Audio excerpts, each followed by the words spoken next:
muling ipinakita ang malasakit sa komunidad ng mga tauhan ng Regional Maritime Unit 12, Jensan Marpsta, sa pakikibahagi sa relief operation Oplan Tabang ng Radio Mindanao Network dito sa Barangay San Jose, General Santos City, sa ilalim ng pamumuno ni Police Colonel Ervin Glenn U. Provido at sa pangunguna ni Police Captain Ernesto A. Ravanera Jr.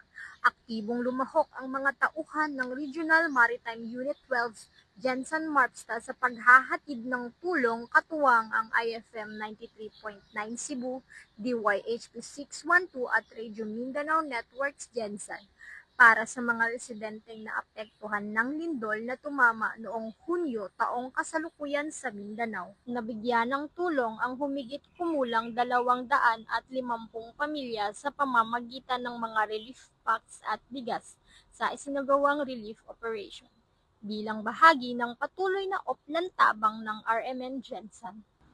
Isa lamang ito sa mga naging inisyatiba ng Regional Maritime Unit 12 Jensan Marpsta sa patuloy na paghahatid ng agarang tulong sa mga biktima ng kalamidad sa rehiyon.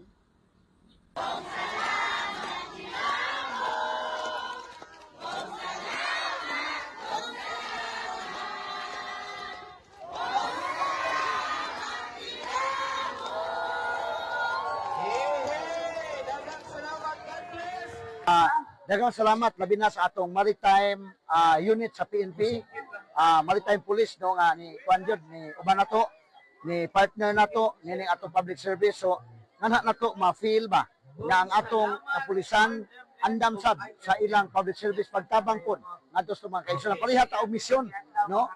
Kami di amin sa broadcast industry sila sa pag maintain sa peace and order. Pag-abot sa katalagman, pag-abot sa kinabangay, alang sa mga igsuon nato, nag-usa ta alang sa paghatod o public service sa atong mga kaigsunan. So salamat kayo sa atong maritime unit sa kapulisan.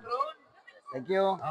Mula rito sa Sitio Dato Salvan, Barangay San Jose, General Santos City, ako po ang inyong PNN correspondent, Patrolwoman Moriel Rizalugmao, alagad ng batas, tagataguyod ng balitang pulis.